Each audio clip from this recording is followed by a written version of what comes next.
Islam. Dan sebelum itu bagaimana Nabi Ibrahim meninggalkan kedua mereka sehelai sepinggang di tengah-tengah padang pasir. Kalau mengikut dengan standard hari ini, kita katakan bahawa apa yang Nabi Ibrahim buat itu, kalau ikut logik orang hari ini, saya ulang lagi sekali, itu dikira sebagai satu kegilaan. Betul? Kalau ikut logik orang hari ini. Kalau ikut logik agama, kalau ikut logik akidah, iman kita dengan Allah, itu bukan satu kegilaan. Itu adalah satu kewarasan yang paling tinggi sekali. Meninggalkan isteri kita sehelai sepinggang, meninggalkan anak kita sehelai sepinggang, di tengah-tengah padang pasir yang tidak ada tumbuhan dan tidak ada air. Itu yang dilakukan oleh Nabi Ibrahim AS. Baru-baru ni ada seorang di Malaysia ni, dia kata, bukan di Malaysia, maaf, seorang ketua feminis di Amerika Syarikat, nama dia Aminah Wadud. Dia kata apa yang dilakukan oleh Nabi Ibrahim itu adalah satu perkara yang tidak sepatutnya. Dia kata apa? Kalau ikut human rights ataupun hak asasi manusia, apa yang dilakukan oleh Ibrahim itu adalah satu perkara yang bertentangan dengan hak asasi. Seolah-olah membiarkan mereka untuk mati di tengah-tengah padang pasir. Itu kata-kata orang yang akidahnya ada masalah. Akidah tauhidnya ada keretakan di situ. Orang yang akidah tauhid dan tawakulnya kuat kepada Allah Subhanahu Wa Taala tidak akan berkata perkara-perkara seperti itu. Kalau saya tanya kepada semua yang hadir pada malam ini, hadirin hadirat, apakah tema utama agama kita ini? Tema paling utama sekali. Ada banyak tema yang besar-besar dan penting-penting. Tetapi tema ini adalah tema utama agama kita. Dan boleh saya kata mungkin lebih 90% Al-Quran adalah berkenaan dengan tema itu. Apakah tema itu? Tidak lain dan tidak bukan adalah untuk menetapkan, memastikan, menjelaskan bahawa pencipta alam ini adalah satu. Kalau kita tengok Al-Quran, Al-Quran tidak berbicara banyak berkenaan dengan kewujudan Tuhan. Untuk mensabitkan, menetapkan hujah-hujah bahawa Tuhan itu wujud. Tidak. Al-Quran banyak ayat-ayatnya berkisar kepada penegasan bahawa Tuhan itu satu. Tauhidur Rabb, itulah yang paling utama sekali. Kalau kita lihat mesej setiap Nabi yang Allah senaraikan dalam Al-Quran, dialog-dialog para Nabi dengan umat-umat mereka, semuanya akan bermula, bahkan tema utama mereka adalah mengatakan bahawa innama ilahukum ilahun wahid. Ya qaumi abudullaha ma lakum min ilahin ghairuh. Wahai kaumku, berimanlah kepada Allah, beribadahlah kepada Allah Subhanahu Wa Taala, kerana kamu tidak ada Tuhan selain Dia. Semua Nabi ulang benda sama, ulang perkara yang sama. Tuhan kamu satu, Tuhan kamu satu, Tuhan kamu satu. Mungkin kita sebagai orang Islam, kita tak faham sangat kenapa benda ni harus diulang-ulang. Bukankah perkara ini terlalu jelas? Bukankah Tuhan itu Esa adalah satu perkara yang sangat jelas, yang tidak perlu lagi diulang-ulang, bahkan dijadikan tema utama kepada Al-Quranul Karim. Kita bersyukur Allah menjadikan kita orang yang beriman, orang Islam. Kerana secara hakikatnya tidak ada lagi agama lain di dalam dunia ini yang masih lagi mengajarkan tauhid yang murni. Mungkin ada agama-agama lain yang masih mengajarkan akhlak. Betul tak? Agama lain semua ada ajar akhlak. Agama Kristian ada ajar akhlak, agama Buddhism ada ajar akhlak, agama Yahudi ada ajar akhlak. Buat baik sesama manusia, tolong ibu bapa, bersedekah kepada orang susah. Ini semua agama ada cerita. Tetapi yang uniknya Islam pada hari ini adalah ia masih menghidupkan lagi akidah tauhid yang sudah gagal dipertahankan oleh agama-agama yang lain. Dahulunya kita yakin bahawa semua agama itu bermula sebagai Islam, mengajarkan tauhid, tetapi masa berlalu, masuk penyelewengan-penyelewengan, masuklah syirik ke dalam agama-agama itu. Ada yang kata, Ustaz, kalau kita tengok pada agama Yahudi, Judaism, mereka menyembah Tuhan yang satu. Bagaimana Ustaz kata hanya Islam yang mengatakan tauhid? Agama Yahudi pun ada tauhid. Tetapi mereka punya conception ataupun mereka punya akidah terhadap Tuhan, mereka telah menyamakan Tuhan dengan manusia. Ini dipanggil sebagai tajsim ataupun dalam bahasa Inggeris yang dipanggil anthropomorphism. Mereka memberikan sifat-sifat manusia kepada Tuhan. Allah kena ikut sifat manusia. Kalau manusia kahwin, Tuhan pun kena kahwin. Kalau manusia ini ada jantina, maka Tuhan juga mesti ada jantina. Kalau manusia itu ada anak, maka Tuhan juga mesti ada anak. Ini dipanggil anthropomorphism, telah menurunkan Allah Subhanahu wa taala kepada tahap manusia. Agama Yahudi itulah terperangkap dalam kancah tersebut. Begitu juga dengan agama Kristian. Mereka sudah termasuk dalam kesilapan itu. Alhamdulillah, kita bersyukur kepada Allah. Allah mengutuskan seorang nabi akhir zaman untuk membersihkan kembali akidah tauhid yang sudah diselewengkan oleh orang-orang yang tidak bertanggungjawab. Saya nak tanya, kenapa perlu orang-orang jahat ni buat syirik? Kenapa perlu syaitan menggalakkan manusia melakukan syirik? Apa faedah yang dia dapat sebenarnya? Ini soalan besar. Kerana dosa paling besar dalam Islam adalah syirik. Bukan bunuh orang. Bukan zina. Bukan riba. Syirik adalah dosa paling besar sekali. Syirik adalah dosa yang Allah tidak akan ampunkan jika seseorang itu meninggal sebelum bertaubat. Betul ya? Ini semua orang tahu. Kalau tak tahu, maksud dia belum masuk Islam betul lagi. Sebab itu antara rukun utama agama kita, iaitu Tuhan satu, dan kalau mensyirikkan Allah, meninggal sebelum bertaubat, tidak diterima taubatnya. Maksudnya dia ke akhirat tak akan dapat syafaat. Tapi kalau kita meninggal dalam keadaan berdosa, mungkin ada melakukan zina, minum arak, makan riba. Kalau meninggal sebelum bertaubat akan dosa-dosa itu, masih ada harapan dekat akhirat boleh dapat syafaat. Kerana syafaat Nabi dikhususkan kepada siapa? Ahlul kabair min ummati. Syafaat Nabi itu dikhususkan untuk orang-orang yang bermaksiat besar di kalangan umat Islam. Bila kita dengar hadis ni, jangan pula kita, kalau gitu okeylah, ke akhirat nanti ada syafaat special untuk saya. Kan? Jadi buat dosa besar tak ada masalah, ada special syafaat dekat akhirat. Bukan itu. Ini menunjukkan kasih sayang Nabi Muhammad SAW dan kasih sayang Allah. Orang-orang yang tak banyak dosa nak dapat syafaat lagi buat apa? Ya, yang perlukan syafaat siapa? Yang perlukan syafaat orang-orang yang banyak melakukan dosa. Mereka yang perlu syafaat, kita yang perlu syafaat. Kita tak tahu, mungkin dekat sini kita tergolong dalam golongan itu.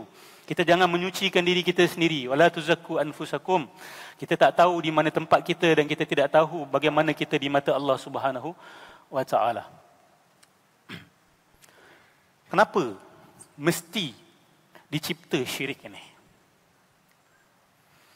Kenapa nafsu nak cipta syirik? Kenapa syaitan mencanangkan dan mempromosikan syirik sepanjang sejarah manusia? Kerana pertama sekali, setan dan nafsu manusia ini tahu bahawa untuk menafikan kewujudan Tuhan adalah satu yang hampir-hampir mustahil. Dulu kalau kita cerita pasal dulu. Kalau sekarang, kerana fitrah manusia sudah rosak, sudah tersebar atheism, nyatakan bahawa Tuhan tidak wujud dan banyak orang termakan. Hanya orang-orang yang kurang bijak saja yang akan jadi atheis. Walaupun mereka ada 3 degree, 10 degree, ada PhD, profesor, kalau atheis maksud dia tak bijak. Maksud dia ada kekacauan pada akal fikiran dia. Ada kecacatan kepada logik akal dia dan sistem pemikiran dia. Tak kiralah dia ada professorship, dia ada PhD, dia ni orang besar, kalau dia jadi atheis, dia tak pandai. Kita harus sebarkan benda ini dalam masyarakat. Dia tidak bijak. Orang yang tepi jalan kadang-kadang mungkin sapu sampah, akidahnya kukuh, tauhid kepada Allah, mungkin lebih bijak daripada orang tersebut. Nafsu dan syaitan tahu bahawa untuk menafikan bahawa Tuhan wujud susah sebenarnya. Bahkan hampir mustahil untuk beritahu manusia Tuhan tidak wujud. Untuk mengatakan bahawa alam yang penuh dengan kehebatan ini, penuh dengan Masya Allah, Tabarakallah, hikmah ini, tidak ada pencipta di sebaliknya. Susah nak buat. Syaitan tahu. It's nearly impossible. Dan fitrah manusia pun nak nafikan kewujudan Tuhan sebenarnya susah. Dia perlukan brainwashing, indoctrination yang sangat dahsyat, mind control yang sangat dahsyat melalui sistem pendidikan, melalui media, baru boleh buat manusia tak percaya kepada kewujudan Tuhan. Dia tahu susah. Jadi dia datangkan satu alternatif. Dia tak nak kita ikut Tuhan. Nak nafikan Tuhan susah. Jadi apa dia buat? Ya, Tuhan ada. Tuhan satu tu ada. Tuhan yang paling besar tu ada.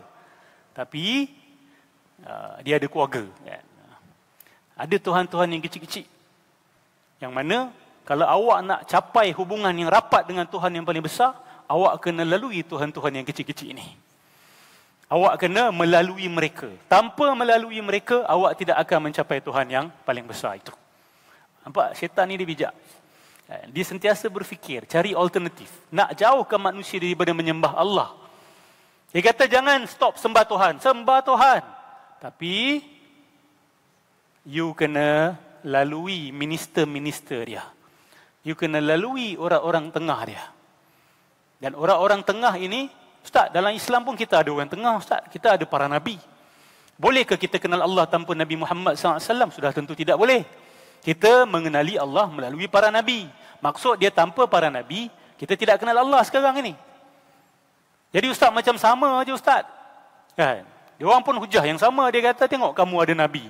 Kamu boleh kenal Tuhan tanpa Nabi. Jadi kamu kena sembah Tuhan melalui Nabi kamu. Dia kata macam itu. Tapi perbezaan antara kita dengan mereka adalah, mereka mengatakan bahawa Tuhan-Tuhan kecil ini dipanggil sebagai syuraka dalam Al-Quran. Syuraka ini adalah lafaz jamak ataupun plural bagi syarik. Syarik ini dipanggil sekutu. Dan mereka itu percaya kepada syuraka, Allah ada sekutu.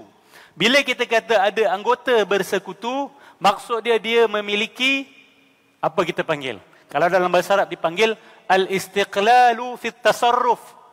Dia mampu membuat keputusan secara independen. Independen ni secara, apa kita kata, bebas.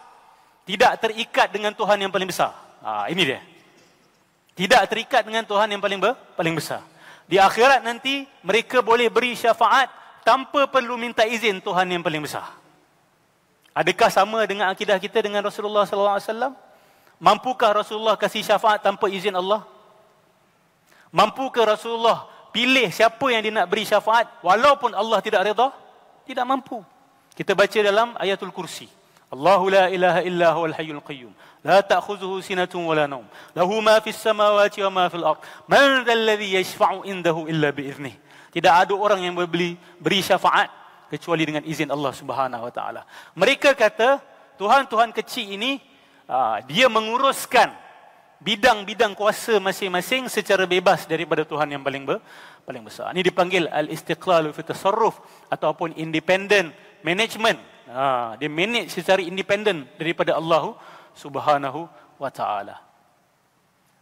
Jadi kerja syaitan ni adalah untuk mengalihkan kita daripada Tuhan yang sebenar kepada apa saja selain Allah Subhanahu wa taala. Tidak kiralah sekutu itu matahari, ataupun binatang, ataupun mambang, ataupun jin, ataupun malaikat, ataupun diri manusia itu sendiri.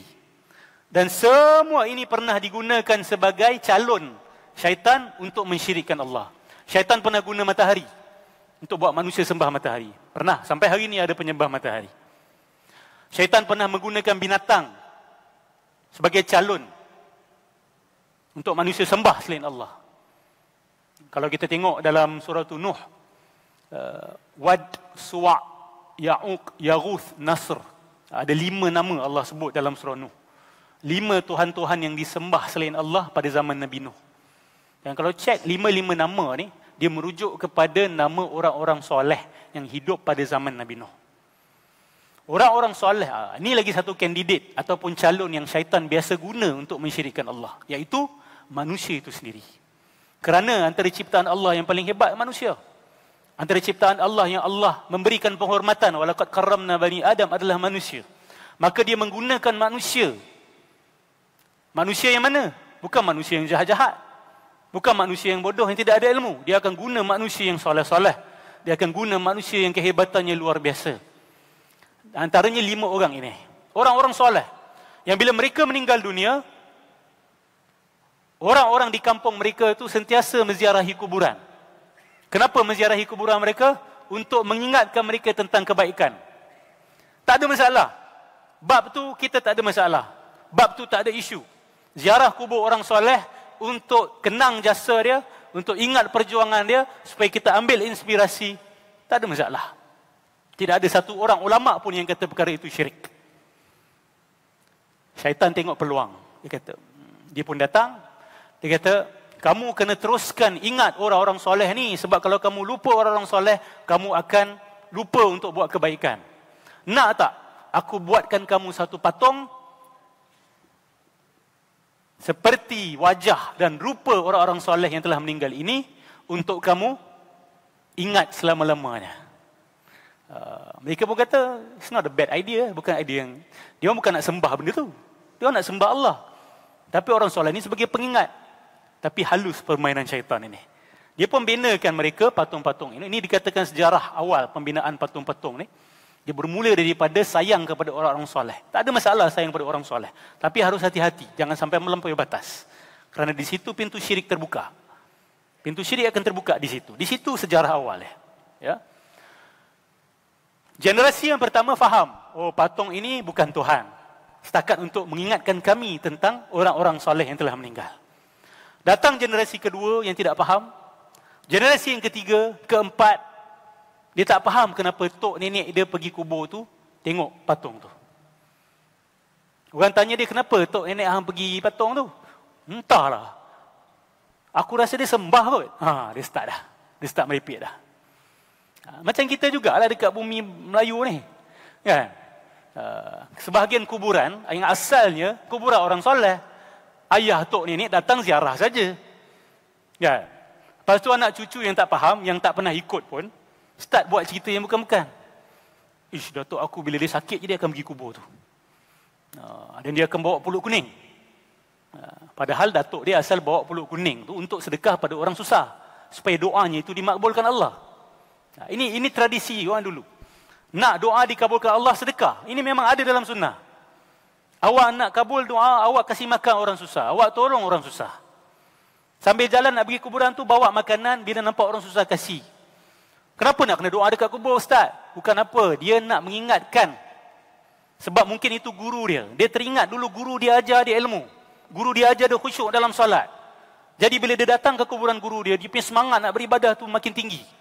Bukan nak sembah. Tapi datang generasi kemudian yang tak faham, kata, oh ni datuk aku mungkin dia menyeru. Dia minta kepada orang dalam kubur tu. Wahai syekh sekian-sekian, saya dah lama nak ada anak. Boleh tak kasih anak pada saya? Minta anak kepada syekh dalam kubur. Ini ijma' syirik. Tapi bukan syirik yang mengeluarkan seseorang daripada Islam. Ini harus bezakan ya. Dia bukan syirik yang menghalalkan darah. Awak kena buat perbezaan antara benda ni. Dia memang syirik. Memang berdosa besar. Tetapi tidak memurtadkan seseorang. Kita nak kena belajar tingkatan syirik. Ada syirik saghir, ada syirik asghar, ada syirik kabir, ada syirik akbar. Ada syirik kecil, ada syirik lagi kecil. Ada syirik besar, ada syirik paling besar. Syirik paling besar itu yang dikatakan menghalalkan darah. Rasulullah berperang dengan musyrikin Quraisy kerana mereka melakukan syirik besar. Syirik besar itu apa? Mengatakan ada Allah selain Allah. Allah ada sekutu. Orang yang pergi kubur, pergi minta kepada orang dalam kubur, perkara itu tidak sepatutnya berlaku. Tetapi kalau awak tanya dia orang, awak ni minta dalam kubur, dia ke yang tunaikan permintaan awak? Dia akan kata, taklah Ustaz, saya tahu Allah yang tunaikan permintaan saya. Dia akan cakap macam itu. Dia nampak kekeliruan pada akidah di situ. Orang macam gini, kita tak boleh hukumkan dia murtad. Kita tak boleh kata, oh ni meninggal tak boleh solatkan dia sebab dia dah murtad. Tak boleh. Tetapi kita boleh kata apa yang dia buat itu syirik. Sebab meminta kepada makhluk yang sesuatu yang dia tidak mampu tunaikan. Kalau awak kata, ya Allah, dengan berkat orang sekian-sekian ini, engkau berikan anak kepada aku. Itu kurang lagi sikit. Sebagian ulama kata itu tak ada masalah. Sebagian ulama kata itu pun dah mula bermasalah dah. Minta terus pada Allah. Nak datang ziarah kubur tak ada masalah. Minta kepada Allah Subhanahu Wa Taala. Tapi tengok hujah kita. Kita akan kata apa? Yalah Ustaz, kita nak menuju pada Allah, kita kena lalui jalan yang betul. Kita kena ada menteri-menteri dia. Kita dah start berhujah seperti orang dulu. Hati-hati benda ni. Hati-hati. Ya, hati-hati. Tidak ada salahnya minta terus kepada Allah. Saya tanya di sini. Antara minta terus pada Allah Subhanahu Wa Taala dengan minta melalui wali Allah, mana doa yang akan lebih makbul, saya tanya.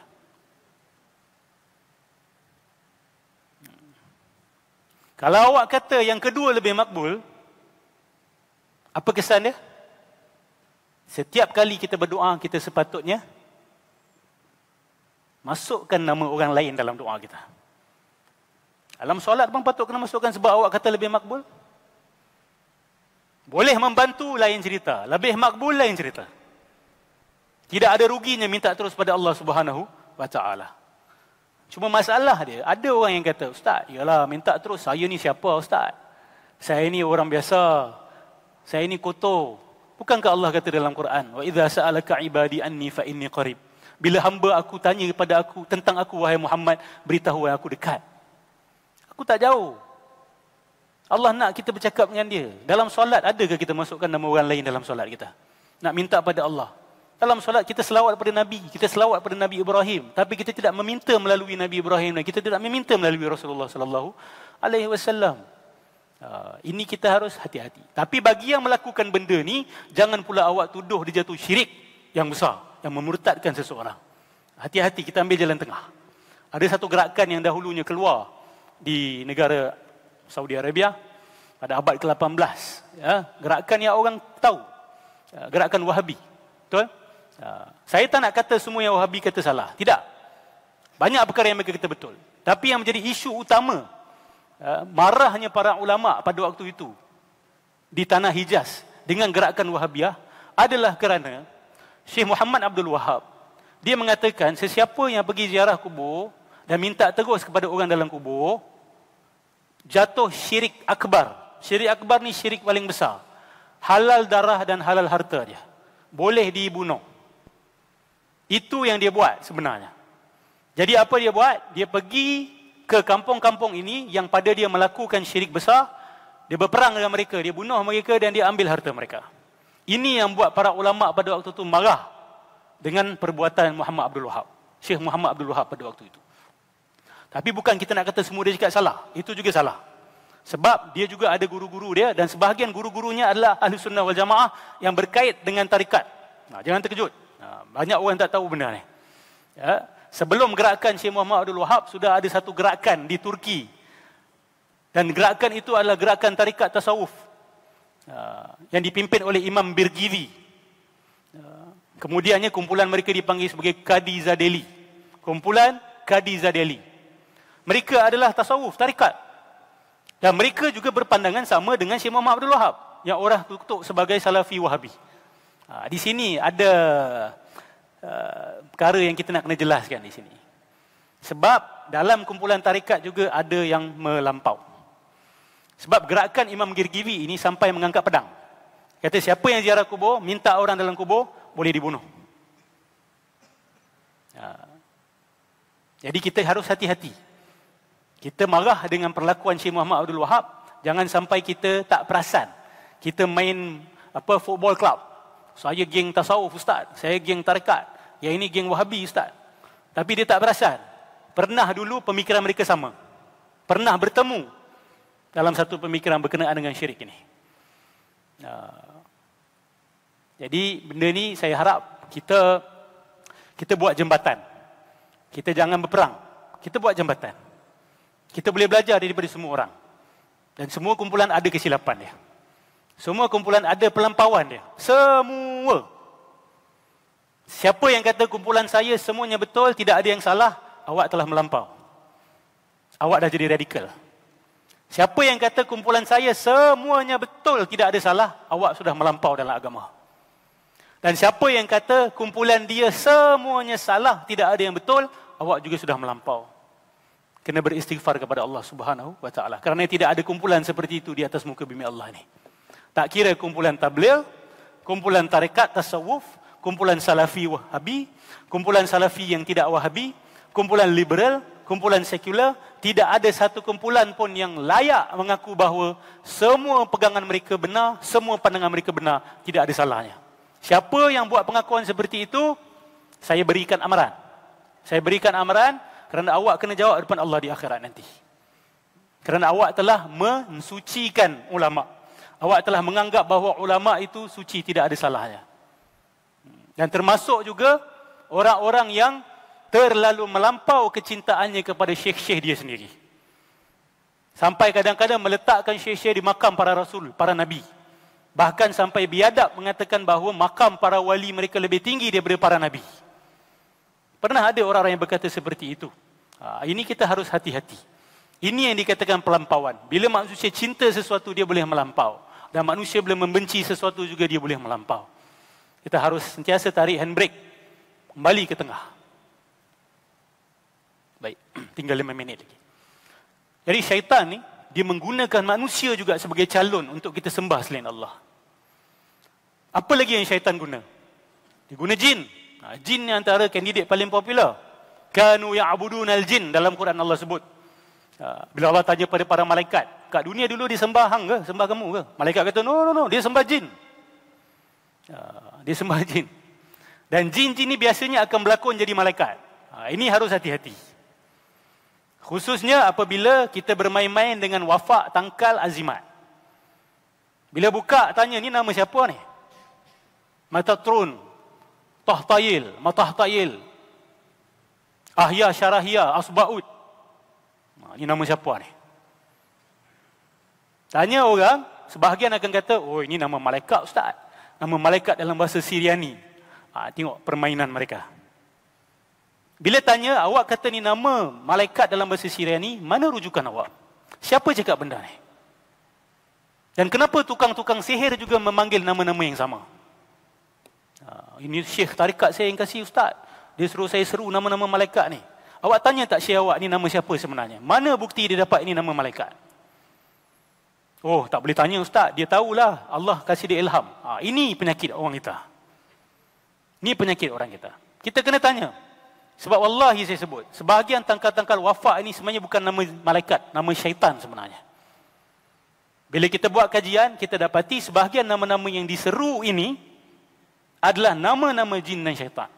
Saya ada sebahagian kawan-kawan yang dahulunya kuat bertarekat, siap cari harta karun lagi dengan seruan-seruan nama-nama ini. Ya, dia pernah ditugaskan untuk cari harta karun dan buat seruan menggunakan tangkal-tangkal wafak azimat ni. Saya tak nak kata wafak azimat tu haram ataupun tidak. Sebab ada tangkal yang tidak ada masalah. Bila awak tulis ayat Quran saja tak ada masalah. Tapi bila ada gambar-gambar rajah, nombor-nombor yang bukan-bukan, yang bila tanya, orang yang tulis pun tak nak terjelaskan. Tidak ada rahsia dalam agama kita. Bila dia nak sembunyikan nama-nama ni, nama-nama siapa, awak harus cek dan hati-hati. Ahya, Syarahya, Asbahud ni antara yang terkenal orang gunakan. Dia kata ni nama malaikat yang besar-besar, ustaz. Nama malaikat yang besar-besar. Awak jumpa tukang sihir pun panggil nama yang sama. Takkan tukang sihir panggil nama malaikat? Cek. Saya tahu sebab orang Melayu banyak benda ni kat rumah. Dan dia tak pernah cek pun dalam tu. Ni orang kasih, suruh simpan. Ada suruh jahit, jangan buka. Alasan jangan buka, supaya tak terkena benda lain. Hati-hati. Buka. Sebab pastinya dekat dalam tu ada something yang not right. Siapa yang ada tangkal azimat, buka. Selagi awak tak boleh baca, awak jangan pakai. Pastikan setiap itu boleh dibaca. Kalau tak boleh baca bahasa Arab, jumpa ustaz. Ustaz ni apa dia tulis ustaz? Ada setiap letak gambar setan lagi. Lepas tu, tak ada ustaz. Kita letak gambar setan supaya setan takut. Ni nampak logik dia. Logik tunggang terbalik. Lepas tu dia kata dia orang tarekat. Ini memalukan tarekat. Ini memalukan tasawuf. Menghina tasawuf. Ini menghina ilmu ihsan. Menghina Allah dan Rasulullah sallallahu alaihi wasallam. Ini hati-hati. Tasawuf dan tarekat adalah keperluan dalam agama kita.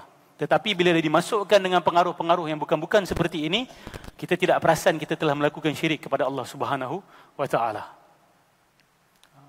Jadi jin adalah calon-calon besar yang syaitan selalu gunakan. Baik. Allah taala untuk menghidupkan kita di dalam tauhid, mematikan kita di dalam tauhid. Amin ya rabbal alamin. Baik, saya sambung apa yang saya telah bicarakan tadi sebelum kita solat Isyak. Antara calon popular yang digunakan oleh syaitan dan hawa nafsu manusia untuk mensyirikkan Allah, untuk menyelewengkan manusia daripada menyembah Allah Subhanahu wa taala adalah dengan mendatangkan satu makhluk ini yang dipanggil sebagai jin. Dan ternyata jin ini memainkan peranan yang sangat besar di dalam kehidupan syirik. Di dalam pengamalan syirik, jin memainkan peranan yang sangat-sangat penting sekali. Na'udzubillahi min zalik, dalam masyarakat kita perkara ini masih lagi berkekalan dan berterusan. Kalau dulu dianggap perkara ini macam perkara trendy ataupun fashionable. Untuk masing-masing ada barang pusaka yang disimpan, ya. Ada ilmu-ilmu tertentu yang diwariskan. Benda ni dianggap trendy. Kalau zaman mungkin 60-an, 70-an, sekarang masih ada lagi. Cuma sekarang ni dah masuk internet dah. Dia dah jual ilmu-ilmu ni dalam Carousel, dalam Lazada, dah ada dah. Siap jual susuk, jual jenglot, jual pontianak, jual toyol, ada dekat internet sekarang ni. Segala jenis ilmu dah dijual, segala jenis perkara yang bukan-bukan dah ada dah dalam internet. Tapi kalau dulu pun belum distigmakan lagi. Distigmakan ni maksud dia orang dengar pun tak marah sangat dan tak benci sangat pada tahun yang saya tahulah, pada tahun 60-an, 50-an. Banyak orang ada ilmu yang mereka pernah nuntut waktu muda-muda dulu. Dan banyak yang belum buang betul-betul. Sehingga memberi kesan kepada personality. Memberi kesan kepada sikap panas baran. Ini biasa. Dalam masyarakat kita, banyak yang panas baran tapi tak tahu sumber dia daripada mana. Pemarah lain, panas baran lain. Kuat mengamuk pun lain. Ini nak kena cek. Mungkin waktu muda dulu pernah ada simpan, pernah diberikan tangkal, pernah diberikan ilmu tertentu, pernah baca jampi-jampi serapa tertentu, yang jampi-jampi saja tiba-tiba boleh bersilat. Tak pernah belajar silat ni, jampi terus boleh silat. Siapa kasih? Tok Guru saya kasih, Ustaz. Siapa Tok Guru? Orang alim, Ustaz. Orang warak. Ini pun lagi satu problem dalam masyarakat kita. Ada lagi imam-imam masjid, bilal-bilal masjid yang dalam dia jadi imam, dia ada ilmu-ilmu macam gini. InsyaAllah masjid ni tak ada lah. Tapi ini pengalaman saya merawat. Ada. Sebab tak jelas tentang akidah tauhid itu sendiri. Dia dah ada iman, Alhamdulillah. Tapi benda-benda yang halus-halus ni, benda ranting-ranting ni tidak dijaga betul-betul. Akhirnya, dia telah membuka pintu kehidupan dia kepada jin, makhluk jin syaitan ni untuk memberi kesan pada kehidupan dia. Dan lebih teruk lagi adalah apabila makhluk-makhluk jin ini mula memberikan panduan dalam kehidupan dia. Menerusi, datang dalam mimpi, gerak hati, ilham-ilham yang bukan datang daripada Allah tapi sebenarnya datang daripada syaitan. Boleh tahu perkara sebelum berlaku dah tahu.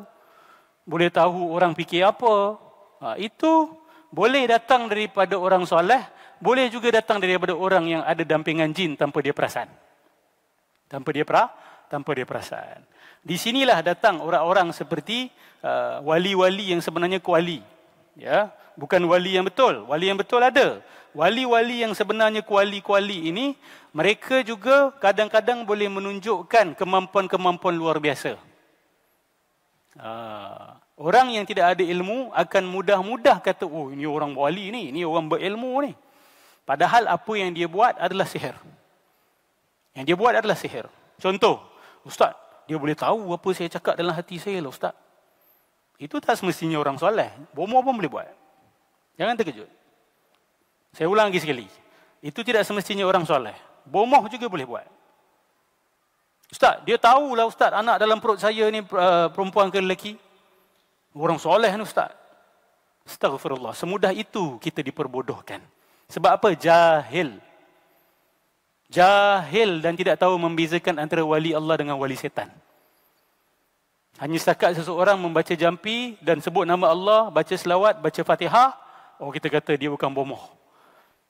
Awak nak tahu, bomoh lah yang paling kuat baca Fatihah, baca selawat. Tahu kenapa? Supaya dia dapat selindung perbuatan dia. Dia akan mula dengan Fatihah. Dia akan mula dengan selawat Nabi. Lepas tu dia akan sebut perkataan-perkataan yang awak tidak dengar dan awak tidak faham. Jadi tidak semestinya seseorang itu menggunakan Fatihah, menggunakan selawat, dia adalah perawat yang betul. Tidak semestinya. Sebab saya lihat banyak orang kita terperangkap dekat sini. Dia sebenarnya jumpa bomoh tapi dia ingat jumpa ustaz.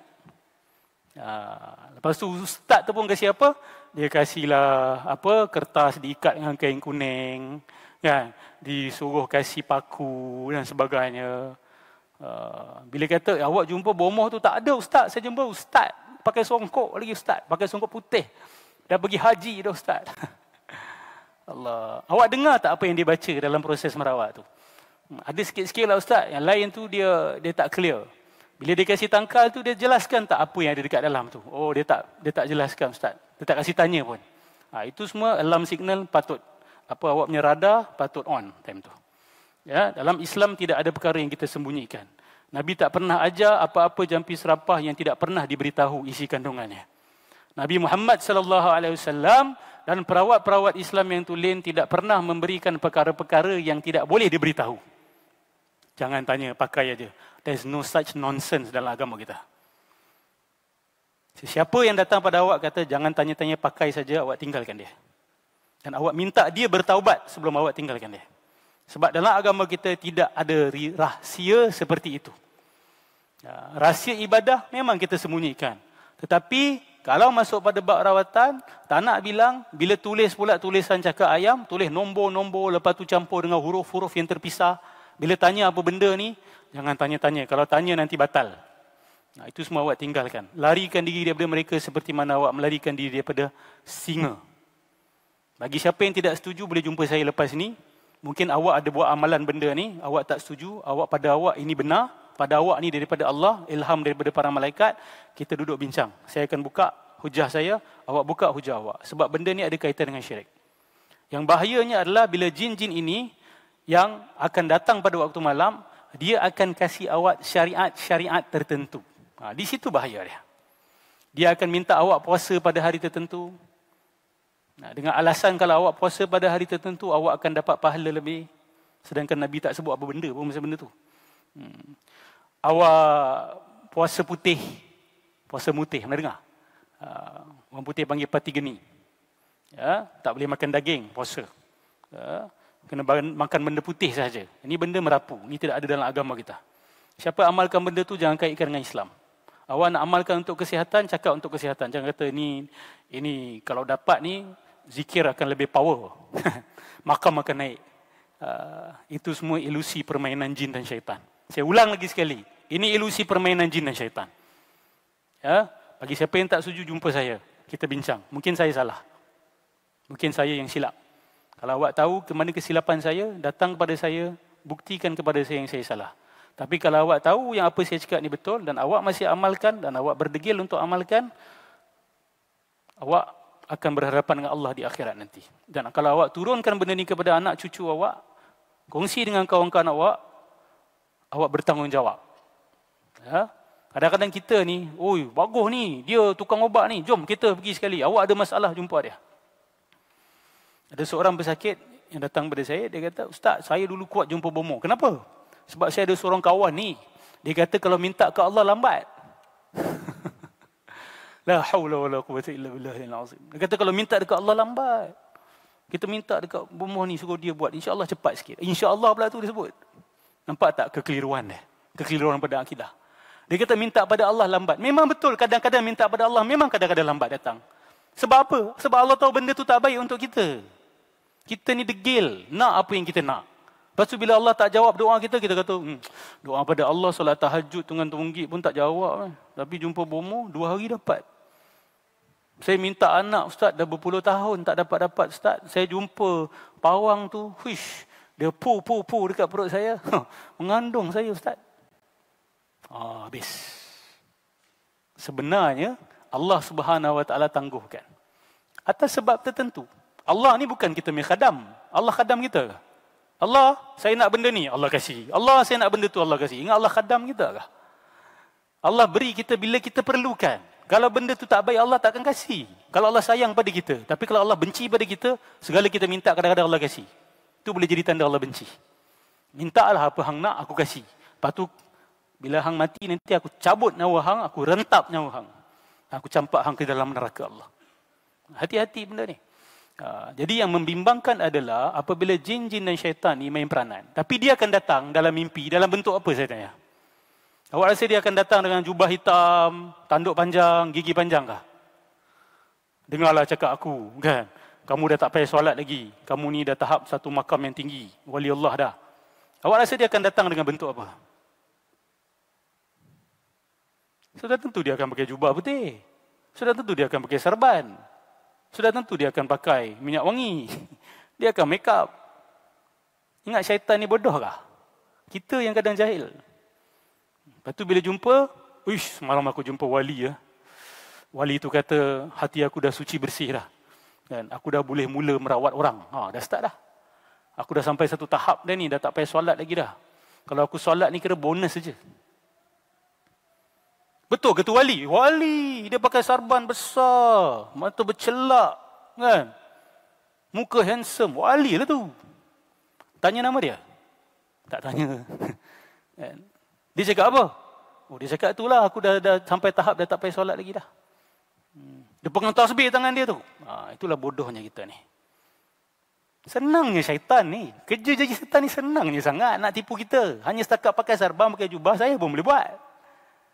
Betul tak? Mana-mana penyangak boleh pakai jubah, pakai sarban. Kalau syaitan, takkan syaitan tak boleh pakai sarban, tak pakai jubah. Abu Jahal boleh pakai sarban. Kafir tak dia? Dilaknat Allah tak dia? Pakai jubah, pakai sarban. Muka dia handsome ke tak, saya tak tahu. Tapi kita ni senang tertipu. Ustaz, tapi mustahil ke orang soleh datang jumpa dalam mimpi? Para Nabi datang? Tak mustahil. Saya tak kata mustahil. Nabi kata, siapa yang nampak aku dalam mimpi, memang nampak aku sebenar-benarnya. Man ra'ani fil manam faqad ra'ani haqqa. Hadis sahih ni. Siapa nampak aku dalam tidur sudah benar-benar nampak aku. Maksud dia nampak Nabi dalam tidur, nampak Nabi dalam jaga, tak ada beza. Itu maksud dia. Nampak Nabi secara yaqazah, nampak Nabi secara manam, tidak ada perbezaan. Boleh, memang boleh. Tetapi dia akan cakap, ana Muhammad Rasulullah. Sebab syaitan tidak akan mampu cakap. Ni tidak. Nampak orang pakai sarban, pakai jubah. Oi, bangun pagi kita, aku jumpa Nabi semalam. Bukti apa bukti? Nabi lah tu. Macam mana tahu Nabi? Itu hawa nafsu awak. Itu mungkin syaitan datang menyerupai. Tapi dia tak akan mengaku yang dia Nabi. Dia tak akan cakap, dia tak boleh cakap. Dia akan terbakar. Kalau Nabi saja dia tidak boleh menyerupai, maksud dia yang lain dia boleh menyerupai. Saya ambil contoh mudah. Ada beberapa silat-silat orang Melayu kita ni, yang mana tok guru asal dia tu dapat kemampuan bersilat daripada mana? Saya tak nak sebut nama kumpulan ini. Mungkin ada yang marah nanti. Tapi tok guru dia mengaku, recorded, ada dalam YouTube. Dia kata, dia dapat cerita ni, tok guru asal silat ini, masuk hutan betapa, mimpi. Bila mimpi, datang setan. Setan datang, jin. Lepas tu jin tu buat apa? Dia suruh nganga. Nganga mulut kau. Nganga, dia pun ludah dalam mulut tu. 3 kali. Pui, pui, pui. Bila bangun, dia dapat silat tu. Saya tak nak sebut silat apa. Silat ni sangat terkenal di bumi Malaysia ni. Orang yang masuk silat ni tak tanya, guru ni dapat ilmu daripada mana? Dia dapat ilmu betapa. Betapa dekat mana? Dalam gua. Kenapa kena betapa dalam gua? Sebab Nabi dulu betapa dalam gua. Dia samakan pula cerita dengan Rasulullah SAW. Awak tahu tak, awal-awal, bila Sayyidina Jibril datang jumpa Rasulullah, awak rasa Rasulullah ragu tak yang itu Jibril? Assalamualaikum.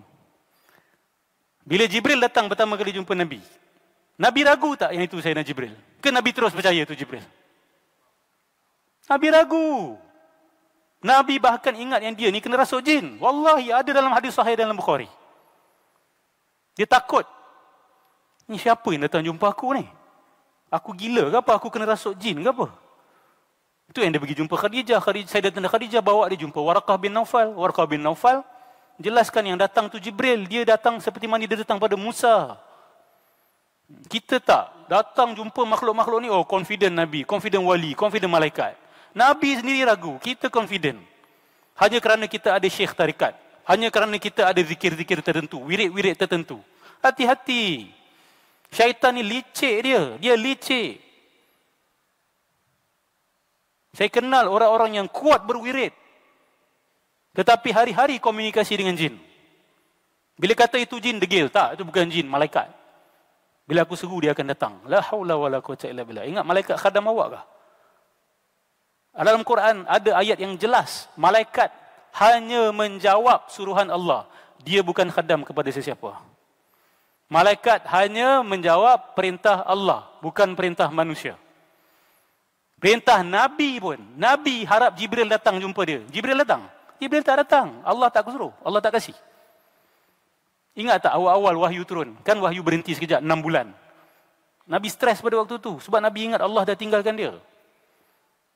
Nabi kata, mana Jibril tak datang lagi jumpa aku? Kalau betul lah kita boleh panggil malaikat, Nabi panggil malaikat, Jibril datang tak? Tapi dia datang tak? Dia tidak datang. Siapa kita nak kata kita ada khadam malaikat? Ni orang kata ni khadam, ni bukan jin ustaz, ni khadam malaikat. Nampak tak permainan mereka? Aku bukan jin, aku malaikat. Tengok aku pakai serban, muka aku bercahaya. Kita pun telan. Guru pun kasih jampi, kasih wirid. Bila kasih jampi, kasih wirid, rasa diri kebal. Mula ada kemampuan-kemampuan tertentu. Lepas tu rasa diri jadi wali. Nampak syaitan mainkan kita macam budak-budak. Sampai hari ini kita termasuk dalam perangkap ni. Saya ulang benda ni banyak kali sebab saya tengok orang Melayu kita masih kuat dengan benda ni. Kenapa dia pegang? Kerana dia ingat benda tu malaikat. Itu masalah dia. Dia panggil khadam surah, dia kata. Khadam ayat. Siapa pernah dengar khadam ayat? Saya nak buat survey rambang di sini. Siapa pernah dengar lafaz khadam ayat? Tak pernah dengar ke? Betul ke ni? Boleh percaya ke tak boleh dengar ni? Khadam ayat. Bahawa setiap huruf dalam Quran itu ada malaikat yang jaga. Dan awak boleh panggil malaikat tu. Kalau awak baca zikir-zikir tertentu. Dan awak boleh guna malaikat tu untuk kebaikan awak. Saya rasa pernah dengar ni. Dan mungkin lafaz khadam ayat tu awak tak pernah dengar. Tapi konsep tu pernah dengar. Itu bukan malaikat. Yang akan datang adalah jin. Sebab malaikat bukan kita punya khadam. Malaikat adalah makhluk yang mulia. Dia hanya buat atas perintah Allah. Bukan atas perintah kita. Tolong ambil perhatian benda ni. Yang bersilat-silat, yang pernah masuk kumpulan itu, kumpulan ini, hati-hati. Khususnya bila tahu bersilat hanya kerana baca jampi. Sebelum start silat akan baca, lepas tu tiba-tiba boleh silat. Apa saja gerakan boleh buat. Saya pernah dengar satu kumpulan Islam yang buat begitu. Dia ada dia punya bacaan, lepas tu dia boleh bersilat. Bila tanya siapa yang buatkan awak gerak tu? Ada yang mengaku lah, terang-terang dia kata memang jin lah, tapi jin Islam dia kata. Macam mana awak nak tahu jin tu jin Islam ke jin kafir? Ada siapa kat sini ada kemampuan nak bezakan jin Islam jin kafir?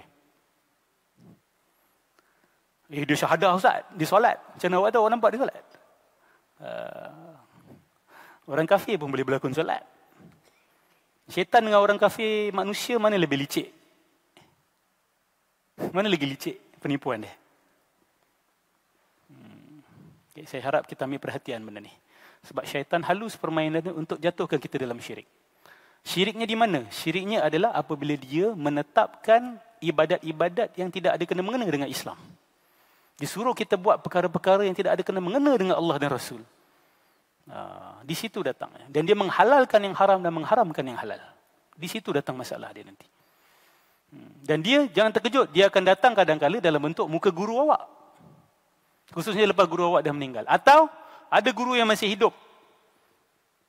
Saya ada seorang kenalan ini. Sewaktu berlaku tsunami di Aceh. Dia nampak dah ombak tu nak datang. Dia tak panggil nama Allah. Dia panggil nama guru dia. Wahai guruku. Ni dia ceritakan di depan mata dengan saya. Dia ceritakan dengan saya. Ya. Dia nak ceritakan berkatnya guru dia ni. Waktu saya dah nak nampak ombak nak datang tu, Ustaz, saya tak panggil Allah, saya panggil guru saya. Astaghfirullahalazim. Astaghfirullahalazim. Astaghfirullahalazim.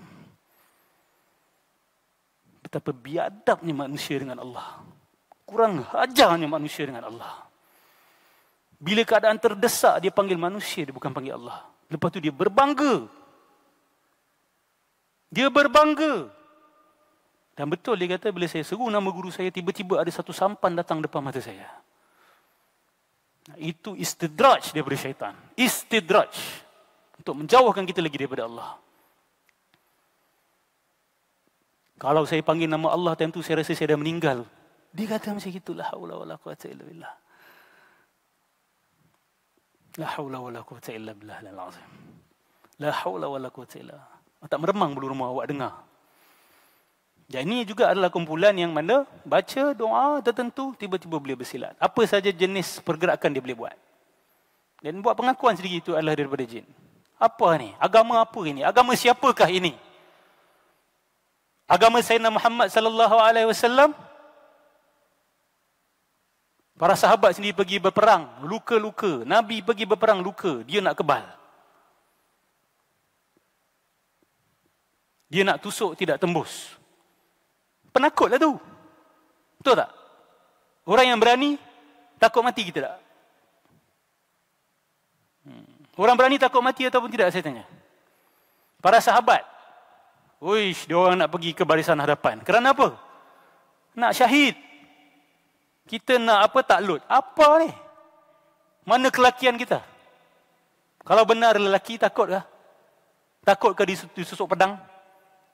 Nabi sendiri dipukul sampai gigi dia patah. Awak hebat lagi, kebal. Nabi tak. Patutnya Nabi lah, patut minta kan. Sebab dia Nabi.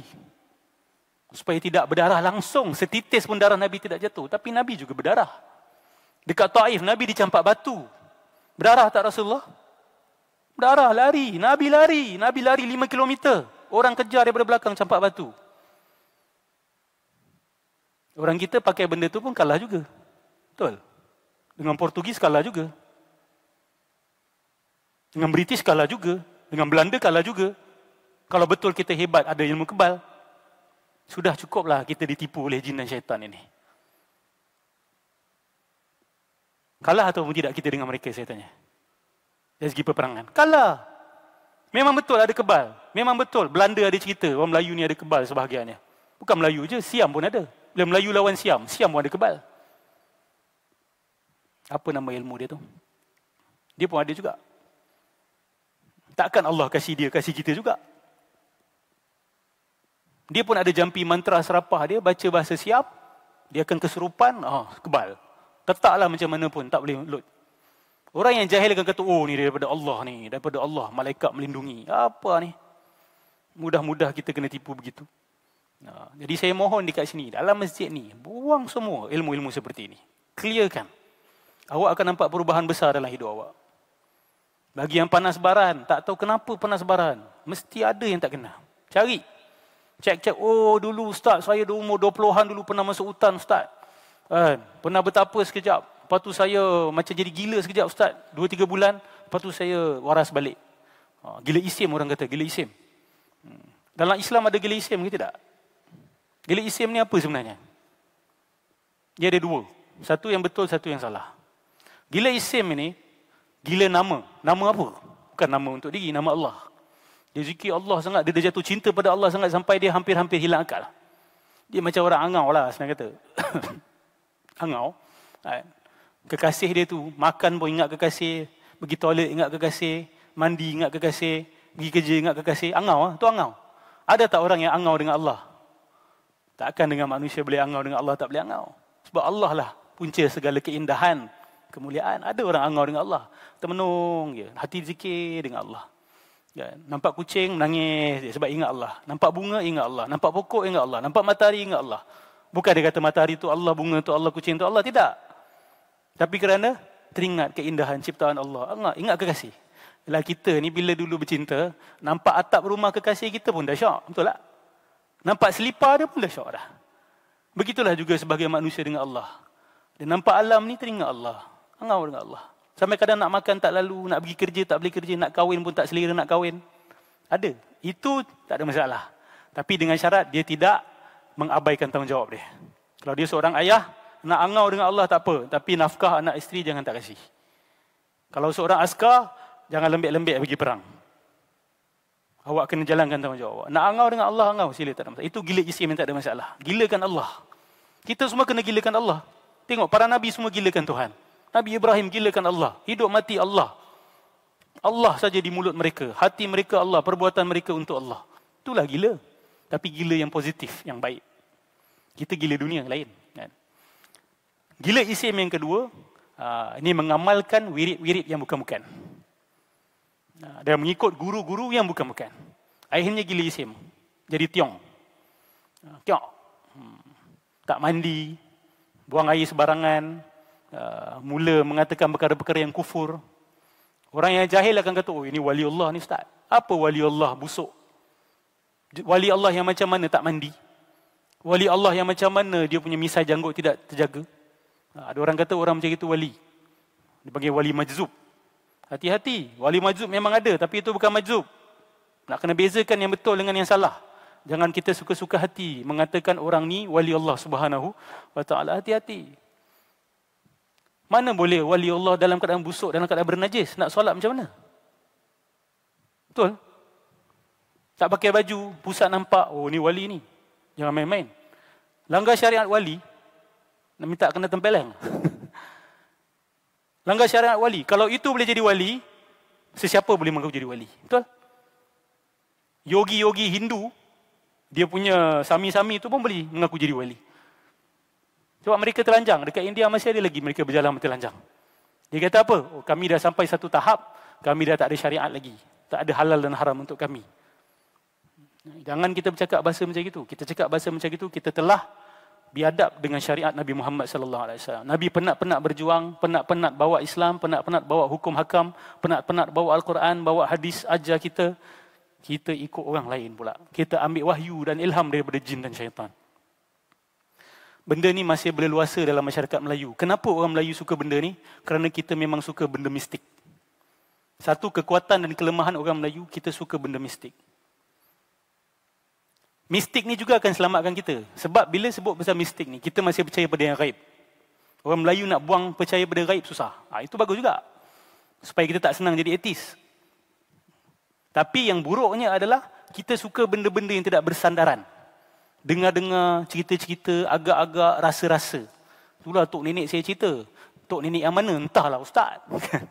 Ini yang biasa. Saya bila interview orang ada saka ke, ada sihir ke. Ini keris dapat dari mana? Entahlah dulu siapa kasih. Entahlah ustaz. Dah lama lah ustaz cerita ni. Semua orang tak tahu. Sebab apa? Malas. Malas buat kajian. Malas nak ambil tahu. Malas nak fikir, malas nak kaji, malas nak balik kampung cek siapa punya ilmu ni. Rupa-rupanya, moyang dulu apa? Dukun tulang. Orang patah boleh betulkan balik. In split second. Mana moyang dapat ilmu ni? Dia memang orang berilmu ustaz. Dia menuntut. Menuntut dekat mana? Menuntut tu tak bagus. Dia tak semesti bagus, tak semesti tak bagus. Menuntut dengan siapa dan dekat mana? Dia dulu kuat pergi Siam ustaz. Pergi Siam belajar dengan siapa? Adalah Tok Sami tu. La ilaha illallah Muhammad Rasulullah. Lepas tu keluarga pula bangga. Dulu tok saya ubat-ubat orang. Dengan ilmu apa dia ubat orang? Dengan jin atau dengan tibun nabawi? Dengan perubatan Nabi-Nabi Allah.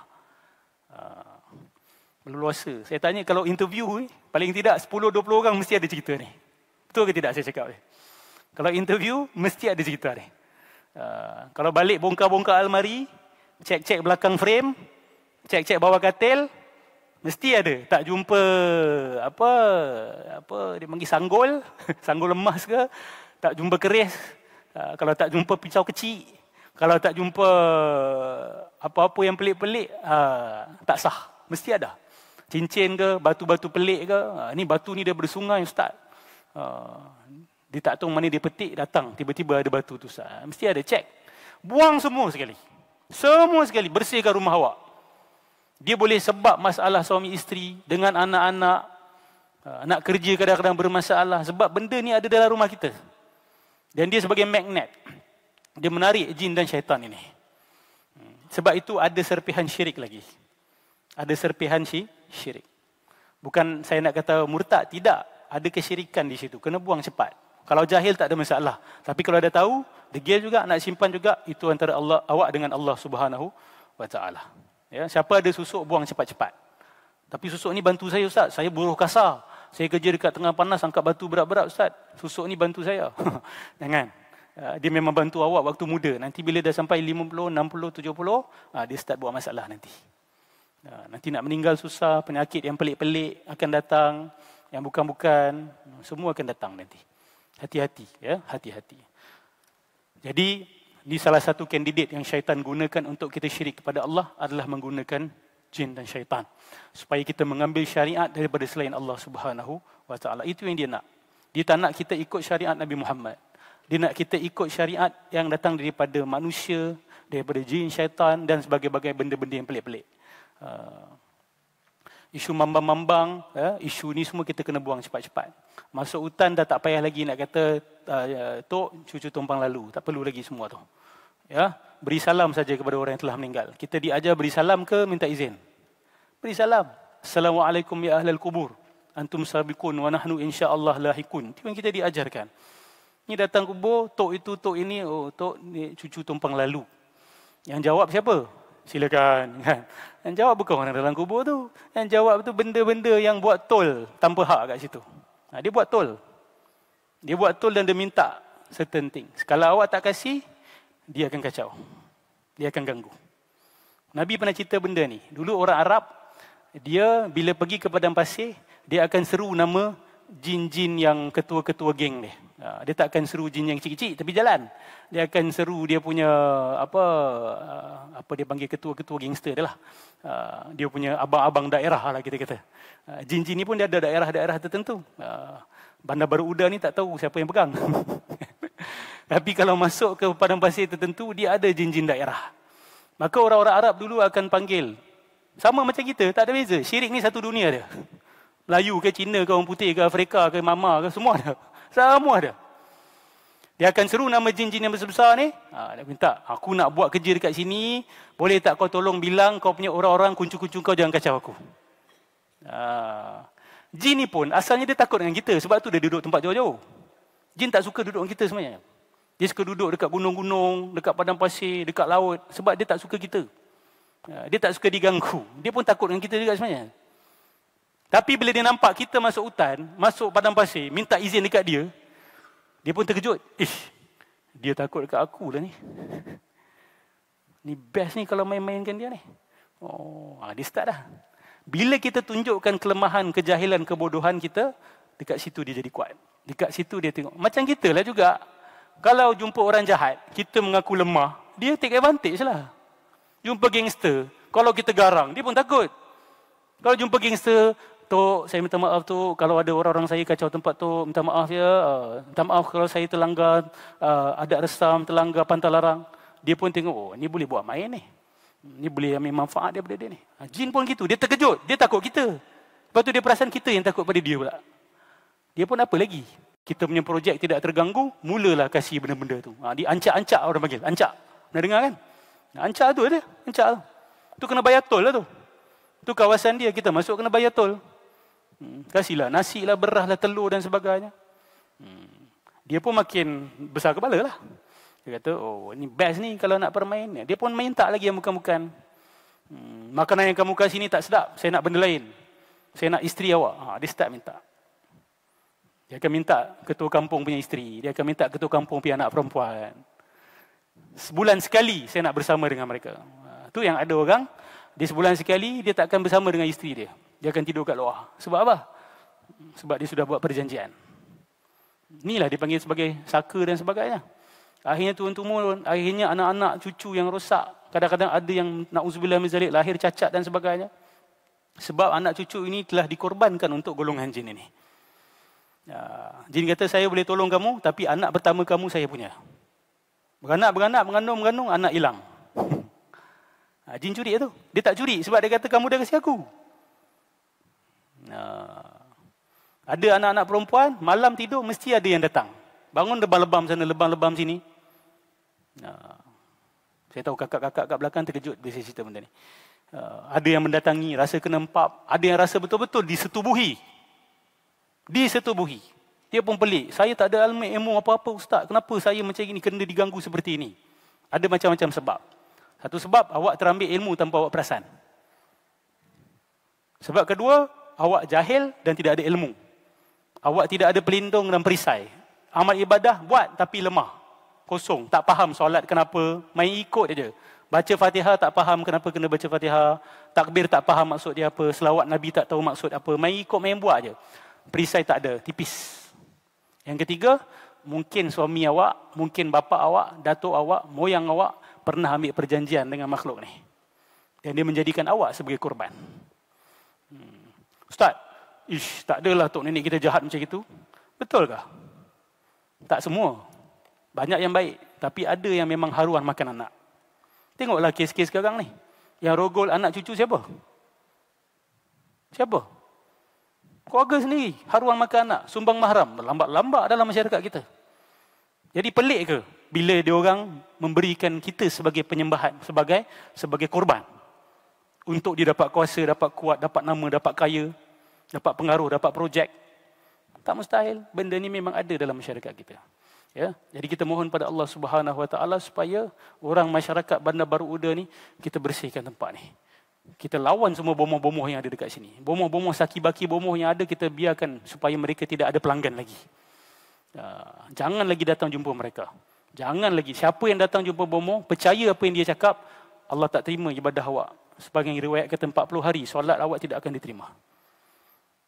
Satu lagi hadis, sesiapa yang datang jumpa bomoh ataupun tukang telik dan percaya kepada apa yang dia kata, laqad kafara bima anzala ila Muhammad. Kamu telah kafir dengan apa yang telah diturunkan kepada Muhammad sallallahu alaihi wasallam. Hati-hati benda ni, ya. Bila syirik clear daripada masyarakat kita, baru kita boleh bina masyarakat kita kembali daripada bawah. Clearkan yang paling teruk sekali. Memang zina ada, dadah ada dalam masyarakat, tapi syirik masih ada. Clearkan syirik dulu. Jelaskan syirik, habiskan. InsyaAllah pelan-pelan kita bina balik masyarakat kita dari bawah. Kuatkan balik masyarakat kita. Tapi selagi syirik masih ada, buatlah apa sekalipun, dia akan roboh balik. Buatlah segala pembangunan, dia akan roboh balik. Selagi syirik masih ada, selagi jin masih berleluasa dalam kehidupan kita. Dia mengawal kehidupan kita. Na'udzubillah min zalik. InsyaAllah dalam sesi yang akan datang, saya akan sambung lagi berkenaan dengan syirik dan tauhid. Minta maaf ambil waktu lama sedikit. Kita tutup dengan tasbih kafarah dan surah Wal-Asr. Bismillahirrahmanirrahim. Subhanakallahumma wa bihamdika ashhadu an la ilaha illa anta astaghfiruka wa atubu ilaik. Bismillahirrahmanirrahim.